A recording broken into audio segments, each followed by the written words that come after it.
Thank you very much indeed, Sarah, and the lovely ladies who prayed and the young people. We've had a real emphasis on prayer today, which is such an important aspect of our lives as God's people. So thank you for all those who've participated. And thank you for the children who we've hardly heard, which is amazing. This is a family service and they've been so good. But I'm going to talk for a bit now. So I thought you probably would like to do something a little bit different. So I've just prepared a little sheet for you up here. And Pip has provided loads and loads of crayons and pencils and things like that. So if you want to come and grab one of these sheets, then you can.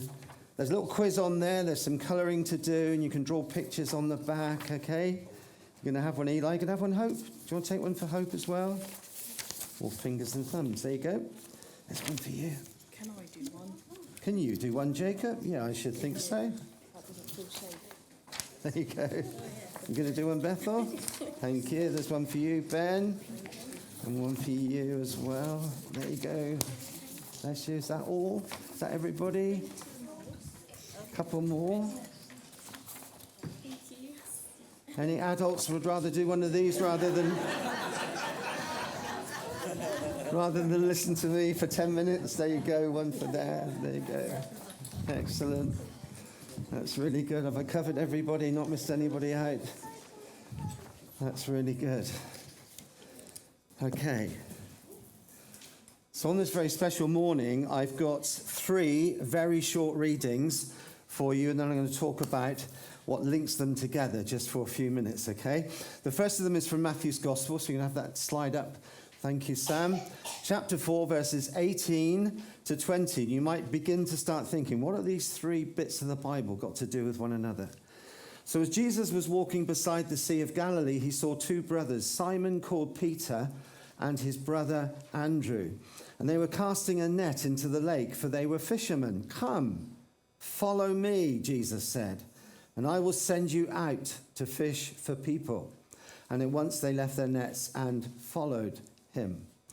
Second reading from John's Gospel, this time John 15, verses 14 and 15 says this. Jesus is talking to his disciples, and he says to them, "You are my friends. If you do what I command, I no longer call you servants, because a servant does not know his master's business. Instead, I have called you friends, for everything that I learned from my Father, I have made known to you." And my third reading is from an ancient letter written by an early Christian martyr by the name of Paul. And he said this as he wrote to the church in Corinth, chapter 4, verses 9 to 10a. "It seems to me that God has put us apostles on display at the end of the procession, like those condemned to die in the arena. We've been made a spectacle to the whole universe, to angels as well as to human beings." Don't miss this. We are fools for Christ. We are fools for Christ. This morning we've been very privileged to hear from 2 intelligent young people who have demonstrated the reality of their faith by being submerged into a pool of warmish water. It's an act that many people in our world and in their schools would say is positively weird. What on earth are you doing this for? They were fully clothed and you've put them under the water. What's it all about? Actually, what Bethel and Toby have done today is something that has been practiced all over the world for the past 2,000 years. It's a symbolic act by which people of every colour and language and background have publicly declared their faith and commitment to Jesus Christ. So what does that last phrase really mean in practice? Commitment to Jesus Christ. What does true commitment to Jesus, all I have is you, Jesus? What does that actually look like? What have Bethel and Toby dramatically demonstrated today? What are they really telling us? I want to say at least 3 things. First of all, they're saying, I've already become a follower of Jesus. I've already become a follower of Jesus. I was out with a friend of mine this past week, and we had to walk down this droveway, quite a long, narrow droveway, which has seen a lot of rain over the past few weeks. And although we've had a bit of sun and wind, there were still great big patches of water. The ground wasn't very dry. And I said to my friend, "I'll follow you." I'll follow you, because he'd walked that way before. And this is what he said to me: so you think I'll find the better path then? And I said, yes, I do. So I put my faith in my friend and I followed him. Christians are people who have put their faith in Jesus Christ, believing that he will do two major things for us. The first of those things is that he will rescue us. Bethel was talking about that. Rescue us spiritually from the darkness and the deadness that are the consequences of our personal rebellion against God. Whether that resistance is passive or active, we need rescuing from it. And Jesus will both rescue us and reconcile us to God so that we can enjoy a living, loving relationship with God who made us and continues to love us.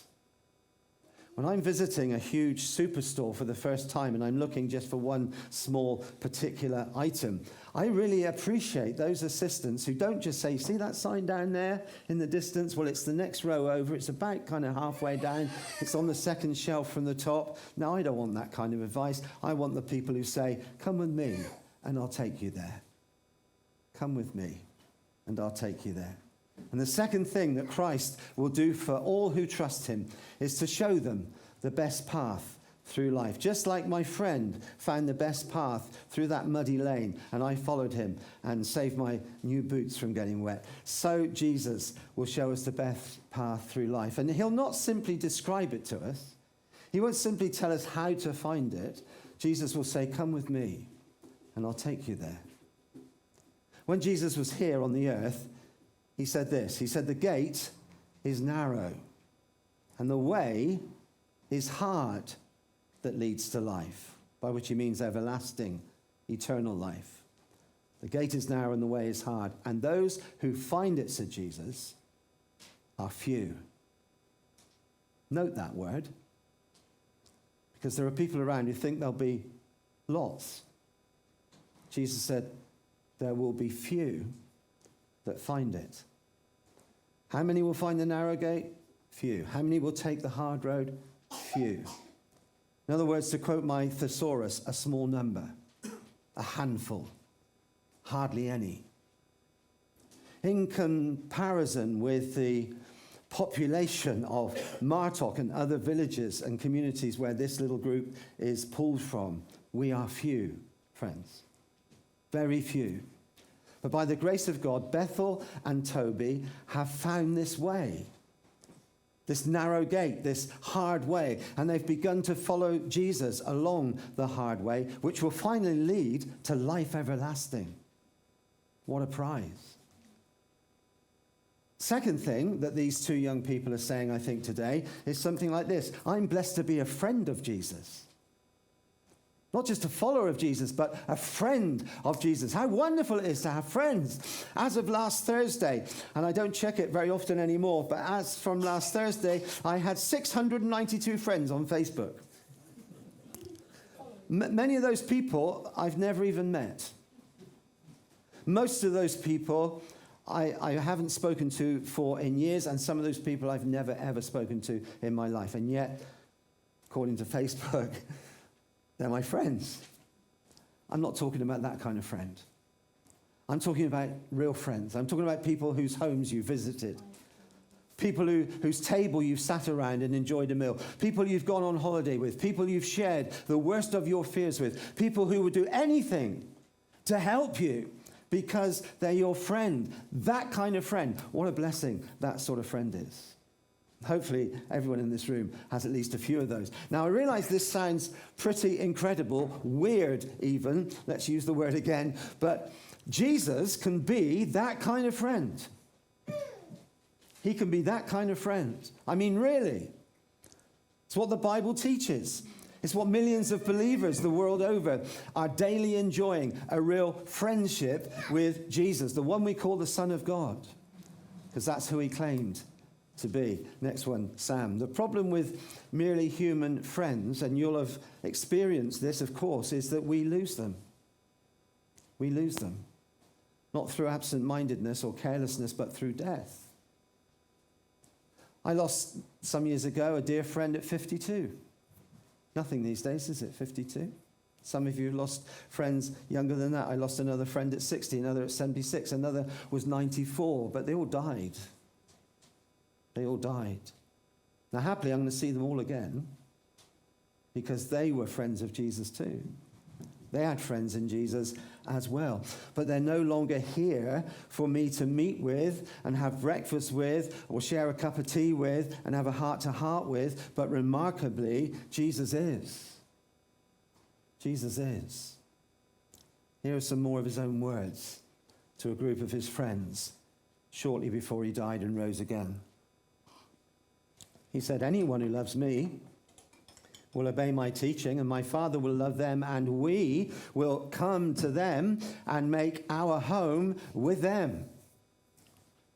Again, this time after the resurrection, thank you, Sam, Jesus said this, surely I am with you always, even to the very end of the age. Are you blessed to be a friend of Jesus? Because anyone can be a friend of Jesus. Greater love is no one than this, said Jesus, than to lay down one's life for one's friends.